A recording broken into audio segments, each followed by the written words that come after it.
চরম উদ্বেগ আর আশঙ্কার পর অবশেষে সাময়িকভাবে শান্ত হল মধ্যপ্রাচ্যের আকাশ। মার্কিন প্রেসিডেন্ট ডোনাল্ড ট্রাম্পের মধ্যস্থতা ও জোরালো আহ্বানের পর সোমবার পাল্টাপাল্টি সামরিক পদক্ষেপ স্থগিত করার আনুষ্ঠানিক ঘোষণা দিয়েছে ইরান ও ইসরায়েল। ইসরায়েলি প্রধানমন্ত্রী বেনিয়ামিন নেতানিয়াহু জানিয়েছেন, সংঘাত এখন তাদের নিয়ন্ত্রণে রয়েছে। এর ঠিক কয়েক ঘণ্টা আগেই তেহরানের শীর্ষ সামরিক কমান্ড খাতাম আল আনবানিয়া কেন্দ্রীয় সদর দপ্তর থেকে আপাতত হামলা বন্ধের বার্তা দেওয়া হয়। দুই দেশের এই আকস্মিক যুদ্ধবিরতির সিদ্ধান্তে যুদ্ধ পরিস্থিতি থেকে কিছুটা স্বস্তি ফিরতে শুরু করেছে আন্তর্জাতিক কূটনৈতিক অঙ্গন এবং বিশ্ব জ্বালানি বাজারে। মূলত ট্রাম্পের এক কঠোর হুঁশিয়ারি ও ট্রুথ সোশ্যালে দেওয়া বার্তার পরই দুই পক্ষ পিছু হটতে বাধ্য হয়।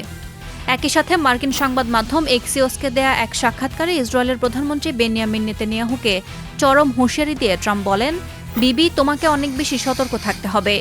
ইরানের সঙ্গে যদি আবারও নতুন করে বড় কোনো সংঘাত বা যুদ্ধে জড়াও, তবে খুব শিগগিরই তুমি আন্তর্জাতিক মহলে সম্পূর্ণ একা হয়ে যাবে।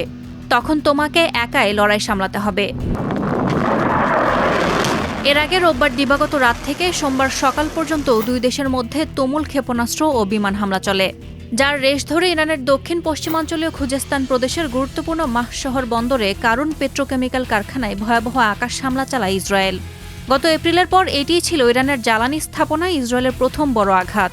এই হামলার জেরে বন্ধ হওয়া তেহরানের ইমাম খোমেনি আন্তর্জাতিক বিমানবন্দরটি পরিস্থিতি শান্ত হওয়ায় আজ মঙ্গলবার ভোরে আবারও চালু করা হয়েছে এবং সৌদি আরব থেকে আসা হজ যাত্রীদের ফ্লাইটগুলো সেখানে নিরাপদে অবতরণ করেছে।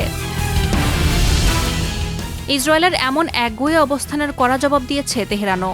ইরানের সামরিক বাহিনী স্পষ্ট জানিয়ে দিয়েছে, তারা শান্তি বজায় রাখতে চাইলেও দক্ষিণ লেবাননে ইসরায়েলি তাণ্ডব এবং নিরীহ মানুষের ওপর হামলা যদি অব্যাহত থাকে, তবে আগামীতে আগের চেয়েও আরও কঠোর, বিধ্বংসী ও দাঁত ভাঙা জবাব দেওয়া হবে। সাদিয়া ইয়াসমিন, প্রথম আলো।